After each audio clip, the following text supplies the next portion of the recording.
Hi everyone, welcome to your academy achievers academy. So guys, हमने test series की form में हम English के एमसीक्यूज़ कर रहे हैं, जिसमें हमने एक वीडियो डिस्कस की थी। आज हम पार्ट सेकंड को डिस्कस कर रहे हैं। ठीक है, इसके अंदर जो एमसीक्यूज़ के क्वेश्चन है वो अपनी एज सेकंड है, जो इंग्लिश लिटरेचर की सेकंड एज है, जैकोबियन टिल रेस्टोरेशन एज, वो क्वेश्चन हम जो है आंसर्स डिस्कस करने वाले हैं, क्योंकि टेस्ट मैंने आपका कल ले लिया था। So let get started. So first question है, और एज वन के चौसर टू शेक्सपियर क्वेश्चन ऑलरेडी मैं अपडेट कर चुकी हूँ, आपने काफ़ी बार कर भी लिए होंगे। सेकेंड ए से ये चल करते हैं।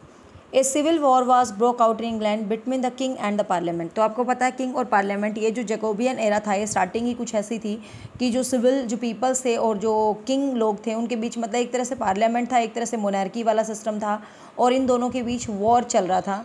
तो सिविल वॉर जो है एस्टैब्लिश हुआ था पार्लियामेंट 1640 में। ठीक है, 1640 में।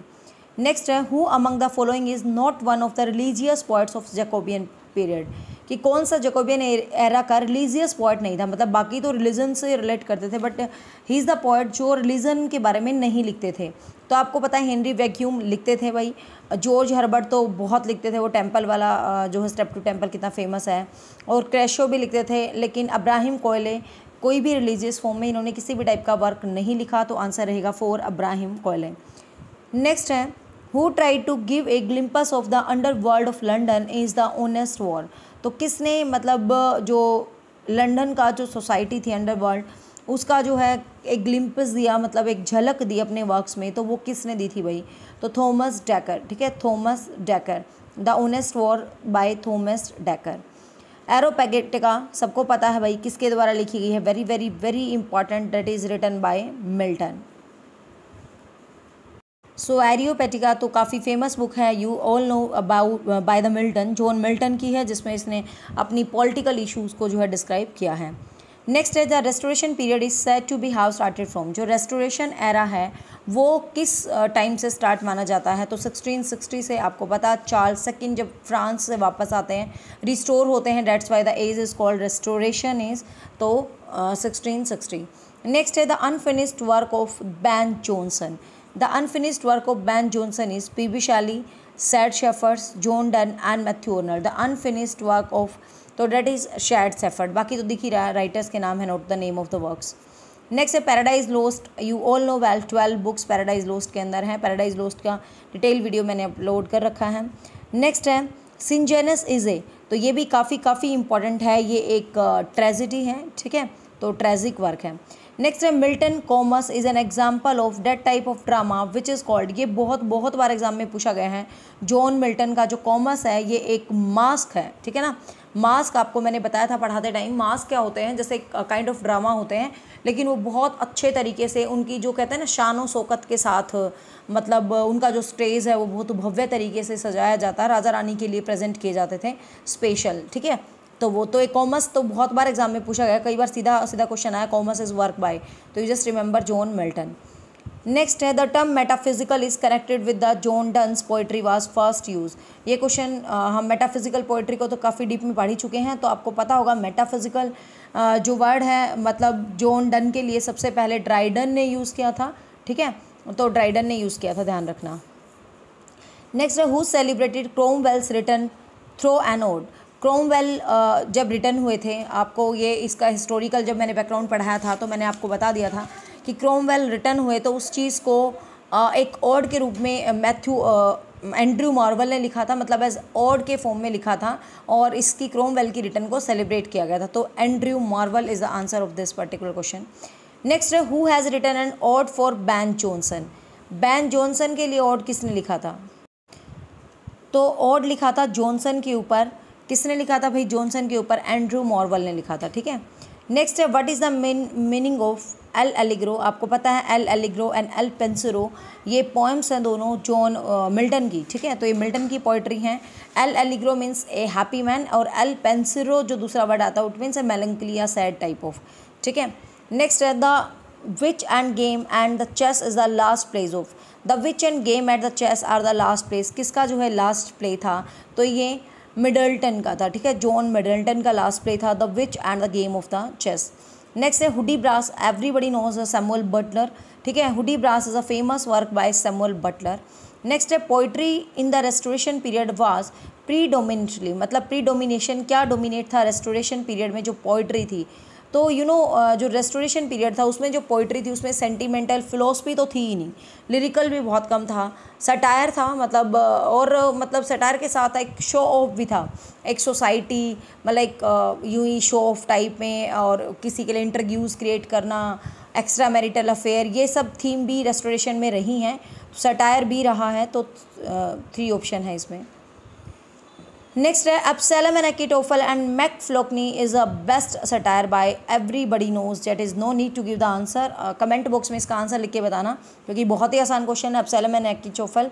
तो बताओ ये किसका वर्क है, तो ठीक है इसका आंसर मैं नहीं बता रही, आपको बताना है Pope, Wycherley and Dryden and Coleridge, क्योंकि ये तो हर इंग्लिश के बच्चे को ईजिली पता है। इसका आंसर मुझे कमेंट बॉक्स में लिख के देना, ठीक है। आप देखती हूँ क्या एफर्ट करते हो।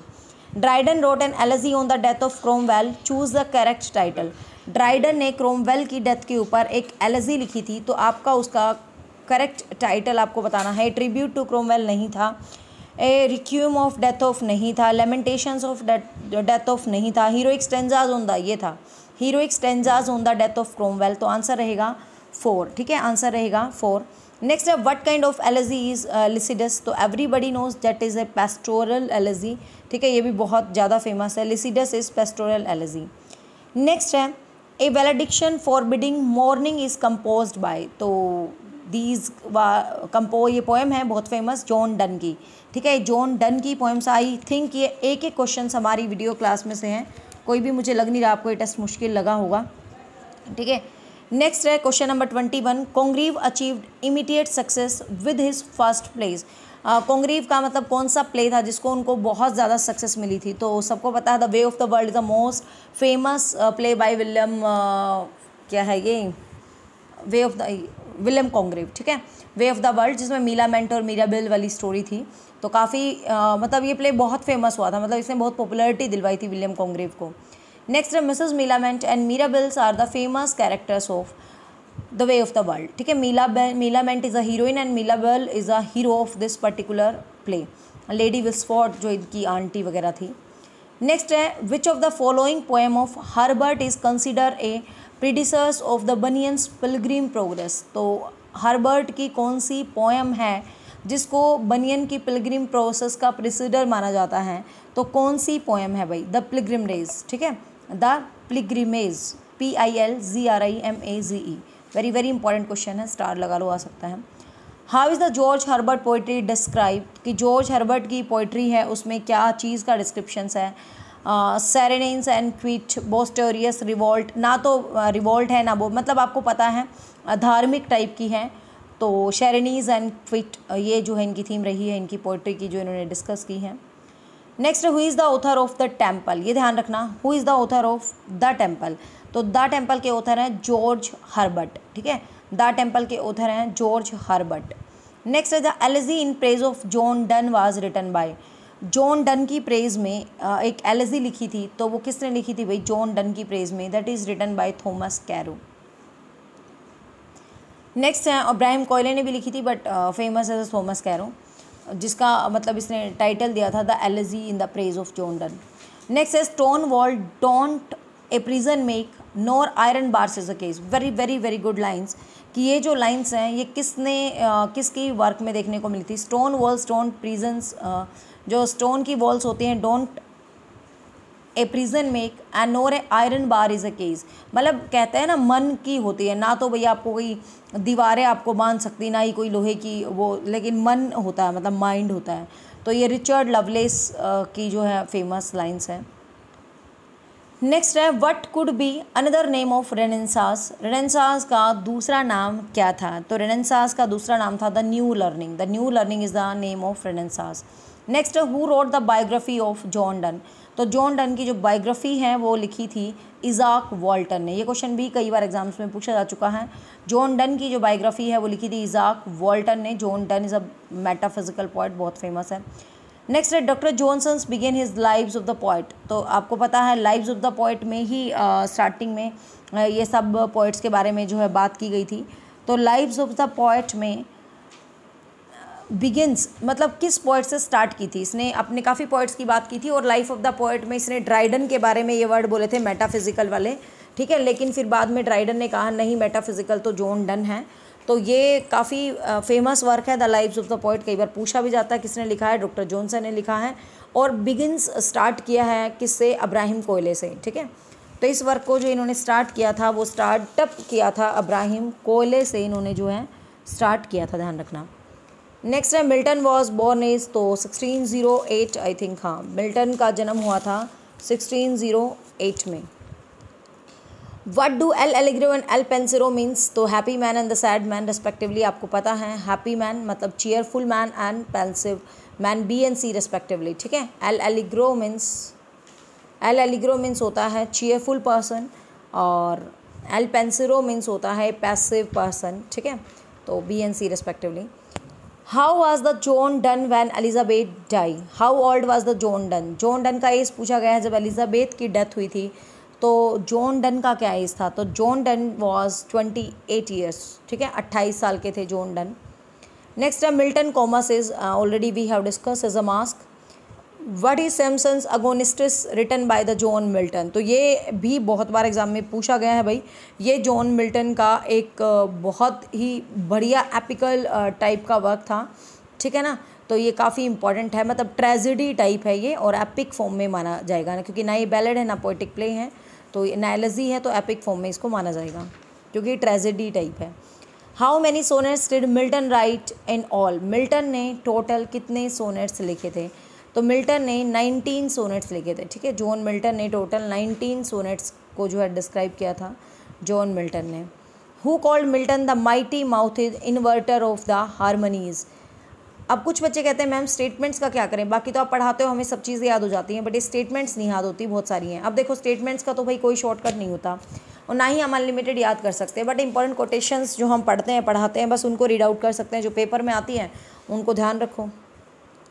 तो who called the Milton the mighty mouthed inverters of the harmonies, तो किसने मिल्टन को ये बोला था, तो ये टेनिसन ने बोला था। Tennyson you know Victorian age का सबसे famous poet.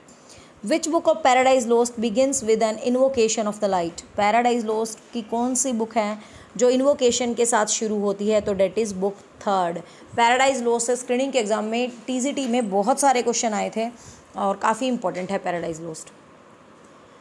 Who said that the sonnet in Milton's hand became a trumpet, ये काफ़ी अच्छी कोट है, मिल्टन के लिए बोली थी विलियम वर्ड्सवर्थ ने। तो ये भी काफ़ी बार कोटेशंस पूछ जाते हैं भाई किसने किसके लिए बोली, तो विलियम वर्ड्सवर्थ ने बोली थी किसके लिए, जॉन मिल्टन के लिए, कि ट्रम्पेट एक मतलब कहते हैं ना जीत बन जाती है, सोनेट ऐसे लिखे हैं। Who is the hero of Paradise lost, तो पैराडाइज लॉस्ट के जो हीरो थे डेट इज़ सैटर्न। अब कई बच्चों को लगेगा एडम इज़ द हीरो, लेकिन सही मायने में आपको पता है इसका जो हीरो माना जाता है वो सैटर्न को ही माना गया है, क्योंकि मिल्टन ने भी विदाउट नोइंगली सैटर्न को ही डिस्क्राइब किया, विलियम ब्लैक की कोटेशन भी है आपको पता है, तो सैटर्न ही इसका मेन हीरो माना जाता है। Who wrote the sonnet to the nightingale, तो ये सोनेट जो नाइटिंगेल हैं टू द नाइटिंगेल, ध्यान से इसको क्वेश्चन को समझ लेना भाई। एक नाइटिंगेल पोइट्री है किड्स वाली, it's not nightingale, it's to the nightingale, sonnet है ये जॉन मिल्टन का लिखा हुआ, ध्यान रख लेना। ये काफ़ी सिमिलर वर्ड होते हैं तो इनको ध्यान रखना। नाइटिंगेल जो पोएम पूछे, ठीक है ना, वो ओनली नाइटिंगेल है, ये टू लगा हुआ है, ठीक है ना, to the Nightingale, to John Milton. Next है the Retreat, the World man, the Shower are the poems of, the World man and the Shower are the poem of Henry Vaughan. The Retreat, the World man and the Shower is a poem by Henry Vaughan. Next है how many books are there in Paradise Regained, Paradise Regained में कितनी book हैं, तो paradise regained single solo एक ही book में लिखी गई है पैराडाइज रिगेन्ड, ठीक है ना। पैराडाइज लॉस्ट 12 बुक में है बट रिगेन एक सिंगल ही बुक है। Name of the hero paradise regain, paradise regain का हीरो कौन है, तो क्राइस्ट है, क्योंकि दोबारा से पैराडाइज मिलना है तो इसमें क्राइस्ट की भूमिका को दिखाया गया है। नेक्स्ट है the plot of Samson Agonistes is taken from, ये जो मिल्टन का वर्क है इसका जो प्लॉट है वो कहाँ से लिया गया है, द बुक ऑफ जजेस, ठीक है, द बुक ऑफ जजेस से लिया गया है सैमसन अगोनिस्टिस का plot. What is the literary form used in the Samson एगोनिस्टस में कौन सी लिटरेरी फॉर्म को यूज़ किया गया है? तो ब्लैंक स्टेंजास को यूज़ किया गया है। और बच्चे मैं हर बार कहती हूँ लिटरेरी फॉर्म से क्वेश्चन पक्के आएंगे स्क्रीनिंग में और DT+ में अच्छे तरीके से, स्टेट में भी अच्छे से कर लेना इसको। Name of the unfinished epic of Abraham Cowley. Abraham Cowley का जो अनफिनिश्ड एपिक है वो है a poem of the late civil war. A poem of the late civil war, ये अब्राहिम कोयले का अनफिनिश्ड एपिक है। नेक्स्ट है whose Pindaric courts influence the poetry of the 18th century. 18th century में किसकी poetry ने, मतलब किस Pindari courts को पॉपुलर करवाया था? ठीक है, तो ये भी आंसर आएगा कौन? Abraham Cowley. Abraham Cowley. In which year Paradise Lost was very first publish. सबसे पहले पैराडाइज लोस्ट पब्लिश हुआ था 1667 में। ठीक है, 1667 में पब्लिश हुआ था। John Milton 1608, we have already discuss. Which of the following is written by the John Heywood. ठीक है, जॉन हेवुड ने कौन सा वर्क जो है लिखा था? तो द 4 PS, ये बहुत ही ज़्यादा इंपॉर्टेंट है, गांठ बांध के रट लेना, ये क्वेश्चन बहुत बार एग्जाम में आया है। 4 PS जॉन हेवुड का है। आई थिंक जिन्होंने कंटेंट को पढ़ा है क्वेश्चंस मुश्किल नहीं लग रहे। अपने नंबर मुझे कमेंट डाउन करके बताना कि कितने मार्क्स आपको इस टेस्ट में आए हैं। The 17th century was marked by the downfall of. जो 17th सेंचुरी है marked by the downfall of Renaissance spirit. आपको पता है रेनेसांस की स्पिरिट को ही शो करती है 17th सेंचुरी जो है। Which movement is considered as the second and the greater Renaissance. कौन सा मूवमेंट है जो सेकेंड ग्रेटर रेनेसांस के नाम से फेमस हुआ या जाना गया? That is romantic movement. आपको पता है क्योंकि इसकी जस्ट बाद रोमांटिक मूवमेंट की शुरुआत होती है। नेक्स्ट है what became popular in the beginning of the 17th century. 17th century की स्टार्टिंग में क्या पॉपुलर हुआ? मिल्टन के सोनेट नहीं, क्योंकि ये फर्स्ट ऑफ 17 हाँ थे, बट इतने पॉपुलर नहीं, थोड़े मिड के बाद जाके हुए थे। शेक्सपियर के तो पहले ही हो चुके हैं। ओके, ड्राइडन का ड्रामा भी नहीं। पेपेस की डायरी, सबसे पहले ये डायरी एक बार फेमस हुई थी, आफ्टर डैट ये मिल्टन वगैरह जो है फेमस हुए थे। ठीक है। The term metaphysical was coined in the life of the poet. सबसे पहले ये जो टर्म थी मेटाफिजिकल, ये डॉक्टर जॉनसन का जो वर्क था लाइव्स ऑफ पोइट, इसके अंदर ही इन्होंने ये वर्क जो टर्म यूज़ की थी और ड्राइडन को कहते हुए, बट बाद में इसको डीपली एनालाइज किया गया और जॉन डन के लिए टर्म यूज़ हुई, मतलब मेजर। नेक्स्ट है द मोस्ट पॉपुलर कैवलियर जो लिरिक वॉज लवलेस। जो कैवलियर जो पोएट था सबसे ज़्यादा पॉपुलर किसको माना जाता है? जो लिरिक्स लिखते थे, तो हैरिक। ठीक है, रॉबर्ट हैरिक। आपको पता है ना, Richard loveless, John Suckling and Robert Herrick, ये बहुत तीनों ज़्यादा ही फेमस हुए थे। ये थोड़ा सा लाइट आ गया, आई थिंक विजिबल है। चलो क्वेश्चन सुन लेना, हल्का सा यहाँ से ब्लर है, just understand what I said. Whose lyrics are composed, मुझे नहीं समझ आ रहे, वही चेक करना पड़ेगा। पैट्रिकन स्टाइल में किसके लिरिक्स को कंपोज्ड किया गया था? ऐसा है क्वेश्चन, तो जॉन सकलिंग। ठीक है, ये दो क्वेश्चन सुन लो, आगे क्लियर है। जॉन सकलिंग आएगा इसका answer. Name of the writer of the Athens from the prisons. तो writer of the Athens from the prisons के जो राइटर थे वो थे रिचर्ड लवलेस। ठीक है, रिचर्ड लवलेस। नेक्स्ट है thought in the garden. Thought in the garden written by Marvell. Thought in the garden written by Andrew Marvell. बस आपको ये तीन वर्क के नाम याद रखना। Thought of the garden Richard by Andrew Marvell. Athens from the prison is जो work है that is by Richard Lovelace. And lyrical जो कंपोजिशंस के फॉर्म में जो माना गया था, the name of that person is Thomas Carew. The name of that person is John Suckling. ठीक है, thought in the garden, thought in the garden just ऐसे याद करना, एंड्रू मार्वल। नेक्स्ट है क्लियर दिख रहा है। Religio Medici appeared in. तो ये जो रिलीजियो मेडिसी हैं 1642 में अपीयर हुई थी, 1642 में। The History of the Holy War is a work of. History of the Holy War, History of Holy War is a work by Thomas Fuller. ठीक है, History of the Holy War work by the Thomas Fuller. Next है, काफ़ी important line है, revenge is a wild kind of justice. मतलब revenge is a kind of wild justice, कैसे भी ये coat आ जाती है। तो ये जॉन ड्राइडन की कोट है और काफ़ी फेमस है भाई, revenge is a wild kind of justice. Next है, ड्राइडन वाज द पोएट ल्यूरेट। मतलब एक तरह से राष्ट्रीय कवि बोल देते हैं। कब बना था भाई ड्राइडन? 1668 से 89 तक। ठीक है, Dryden was the poet laureate from the 1668 to 89। Next Absalom and Achitophel is a Dryden work, तो ये पॉलिटिकल सटायर है, everybody knows it's a political famous political satire. और जो क्वेश्चन पूछा था उसका आंसर भी आ गया है ये। Dryden was the master of Spenserian stanza, heroic couplets, heroic stanza and blank verse.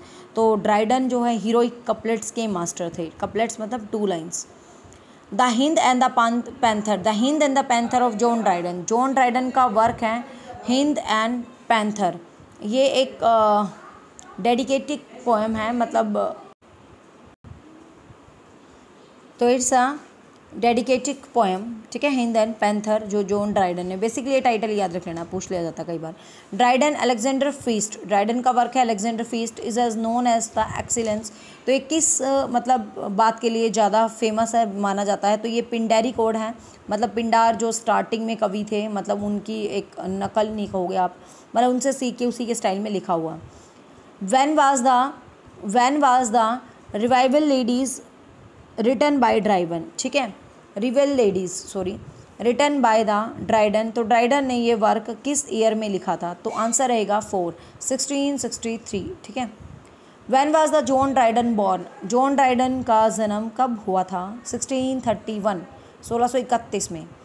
Who wrote she would if she could, who wrote she would if she could, तो ये जॉर्ज एथरगेज। ये है ना कुछ नॉन फेमस होते हैं, last जो questions होते हैं नॉन फेमस होते हैं, बट इनको भी कर लेना चाहिए, कई बार पूछ लेते हैं इनको भी। जॉर्ज एथरगेज, ठीक है। Wycherley is a Plain Dealer is, ये भी बहुत बार पूछा गया है भाई, Plain Dealer is a work बार। तो वाइचरले का वर्क था, ये एक सटायर था, ठीक है, ध्यान रखना, तो ये भी कई बार पूछा जाता है। Is the greatest comedy writer of the restoration period, restoration period के ग्रेटेस्ट कॉमेडी राइटर किसको माना जाता है, तो विलियम कॉन्ग्रीव ही थे, जो कॉमेडी रोमांटिक कॉमेडी वाले वर्क लिखते थे, William Congreve. The way of the World is a famous work by the William Congreve and it's published 1702, काफ़ी इंपॉर्टेंट है ये, तो 1702। Who suppressed John Dryden as an poet laureate, ठीक है। The answer is Thomas Shadwell, answer is Thomas Shadwell. Callisto by the John Crowne, Callisto, अब यहाँ पर एक क्वेश्चन निकल गया, Callisto is a new for me also, I think ये हमने नहीं पढ़ा है। Callisto is a work bye John crown, ठीक है, जॉन क्राउन का वर्क है ये, तो you should add on this, ठीक है, it's a mask. पेपे was the famous for, आपको पता है डेयरी, सैमुअल पेपे जो डेयरी के लिए फेमस था, 17वीं सेंचुरी के स्टार्टिंग में बहुत ही फेमस हुए थे। Name of the first daily newspaper begins in the 1702, 1702 में द डेली कोरेंट नाम से एक न्यूज़पेपर आया था, द डेली कोरेंट, बिल्कुल स्टार्टिंग में, ठीक है। The Duchess marries in Webster, the Duchess of Malfi is an, the Duchess marries in Webster's, Webster का जो वर्क है द डचेज ऑफ माल्फी, बहुत ही अच्छा है, काफ़ी बार इससे क्वेश्चन भी आते हैं। तो इसमें इसने जो डचेज ने किससे मैरिज की थी, तो एंटोनियो से की थी, ठीक है, एंटोनियो। इसकी स्टोरी को हमने डिटेल से पढ़ा था, जिसका वो भी था कवर दाई फेस, जब इसका भाई इसको मार देता है तो कहता कवर दाई फेस, ये वाली लाइन भी बहुत बार एग्जाम में पूछ जाती है इसकी। Grace Abounding is the autobiography by, Grace Abounding is the autobiography by John Bunyan, ये जॉन बनियन ने खुद की ही लाइफ के ऊपर लिखी थी, ग्रेस अबाउंडिंग। नेक्स्ट है the glorious revolutions that force James second to flee occur in, the glorious revolutions that force James second to flee occur in, तो ये जो वर्क है मतलब सॉरी जो ग्लोरियस रिवोल्यूशन हुआ था तो जेम्स सेकंड को मतलब भागने के लिए मजबूर कर दिया था, तो कब ये गए थे, 1688 में, ठीक है, 1688। When was the Coverdale's great Bible issued, ये भी हम पढ़ चुके हैं, जो बाइबल सीरीज़ हमने पढ़ी थी, बाइबल सीरीज़ से क्वेश्चन पक्का आएगा। तो ग्रेट बाइबल जो कवरडेले सबकी हमने डेट के साथ किया था, तो ये 1540 के अराउंड इसने लिखी थी, ठीक है। Who wrote an essay concerning human understanding, ये क्वेश्चन भी बहुत बार आता है, that is written by John Locke, ठीक है, जॉन लॉक, जिसने तबुला रस वाला कॉन्सेप्ट भी दिया था साइकोलॉजी के अंदर, the essay concerning human understanding, ठीक है। The epitaph Augustans was first apply to Dryden, epitaph Augustan was first apply to Dryden. Alexander Pope, the epitaph मतलब एपिटैफ होता है जैसे हम जैसे ग्रेव के ऊपर कुछ शब्द लिख देते हैं, इस टाइप के वर्क, जो द एपिटैफ लिखा था अगस्तन ने, was first apply to Dryden.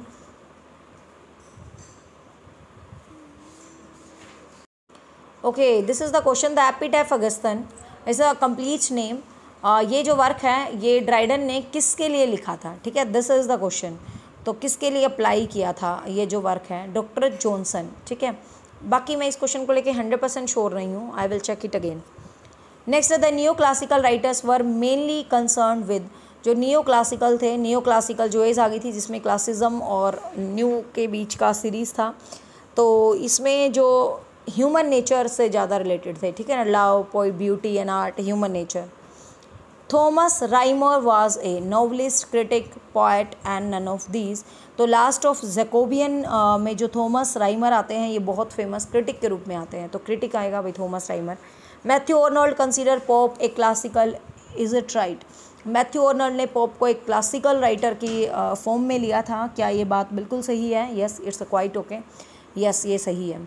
Which of the following is the comedy of manners? तो way of the world is the greatest example of the comedy of manners. And Charles one was executed in 1649, ठीक है, 1649। तो ये थे कुछ famous 85 के around questions जो हमारी इंग्लिश लिटरेचर की एज सेकेंड से थे जैकोबियन टिल रेस्टोरेशन एरा। तो होप सो, मुझे लग रहा है मोस्टली क्वेश्चन भाई हमारी क्लासेस में थे, और कुछ एक आधा ब्लिंक है या फिर क्लियर नहीं दिख रहा तो उसके ऊपर इशू मत बनाया करो, just try to understand what I explain you, और कमेंट करके अपने आंसर्स जरूर बताना। So bye bye, take care, have a nice day, thank you.